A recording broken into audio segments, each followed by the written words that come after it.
Cool your heels to supersize your business. Sharon Horne-Ellstrom here. Brought a pair of heels from my daughter because it's been at least a decade since I've worn 3, much less 4-inch heels, which is what she's got a closet full of, because she's young and she can wear heels. So cool your heels. This idiom is one of those that I've definitely used a lot in my life. I've told myself a lot in my life. Usually I'll say cool your jets. I think since the 2000s and the 1990s or 1980s or whenever, for sure we've used the expression cool your jets. I should probably look up cool your jets and find out when that idiom became popular. But right now we're talking about cool your heels.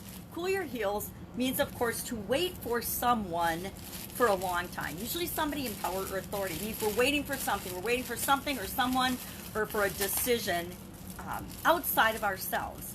Now, I don't know about you, but how does it make you feel when you have to wait for somebody or something or for a decision? I remember on a couple of occasions, just a couple, sitting outside the principal's office waiting to meet with the principal because maybe I had gotten into trouble. I remember going to job interviews and waiting for the job interview to start and being so nervous. I don't know, I'd go in feeling confident, and the longer I had to wait for the person to do the interview, the more rattled I would get. Same would be true after I went home and waiting to hear back from that company or that organization, whether I got the job or not. Maybe you can relate to that.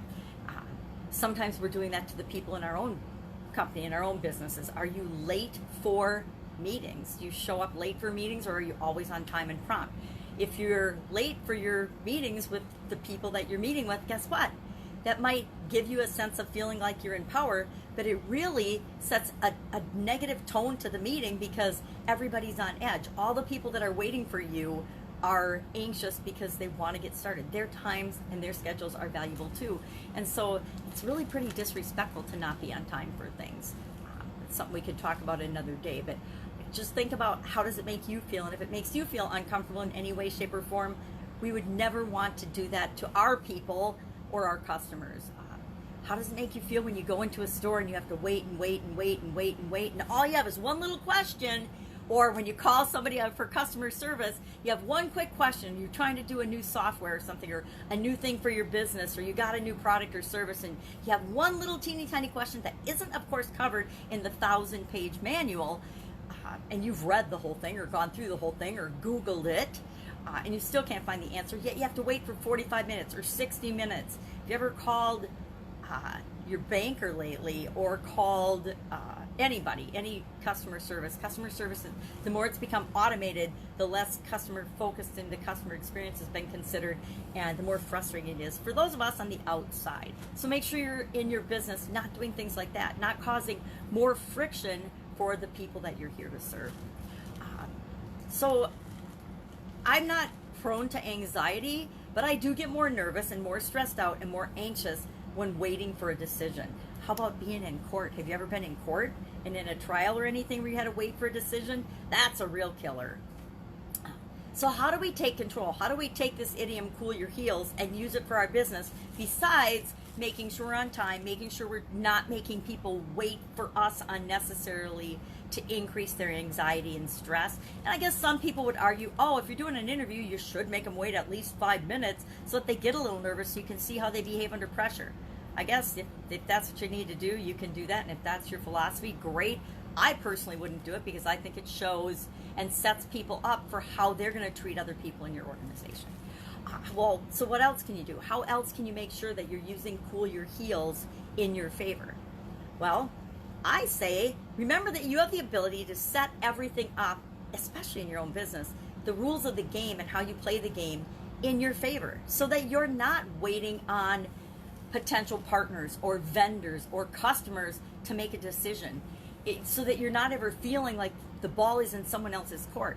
You take control and maintain control and set things up so that you can win, and your customers can win, and your employees can win, and everybody can win, because that's entirely possible. And that way you're never dependent on what somebody else is going to do. Now, are there times and situations when things are outside of our control? Absolutely. But that's where our mindset and our belief systems come into play. We know that we're not dependent on any one thing, any one decision, any one action, any one thing that happens in the world for whether we're going to succeed or fail or not. We know that we're resilient, and no matter what happens, we'll figure it out, right? So even when things like pandemics strike, you have the confidence and the ability to know that no matter what happens, you'll figure it out. That's our idiom for today, cool your heels. The other thing that comes to mind for me about cooling your heels is patience. And traditionally, I have not been a patient person. I've always been a go, go, go kind of person, with the exception of a couple of periods of my life. And so things like waiting in line always just used to drive me up a wall. And about 10 years ago, I had a physical challenge that made everything in my life change. And my perspective and my mindset do a 180 and switch. And now, anytime I get an opportunity to pause and appreciate the present moment, even if it's waiting in a line for something, which nowadays, I don't know about you, but I would be glad to wait in a line for something if, I could go out to a restaurant and do things. But since my immune system is compromised, I know that no matter what other people do, I'm going to have to continue to be diligent. So that means I don't even get to stand in lines very much. So talk about a perception change and a perception shift. Going from hating to wait in lines, for a lot of us, COVID-19 has made it that we actually look forward to waiting in lines. All right, but don't make your customers wait in line. Always remember their experience. All right, have an amazing day. Cool your heels. If I can help you in any way, ask in the comments below. If there's an idiom you would like to know the history and the meaning of and how you might be able to apply it to your business, please let me know that as well in the comments. Otherwise, I will be with you tomorrow with another interesting idiom. What does it mean? Where does it come from? And how might you apply it to your business right now? Have an amazing day.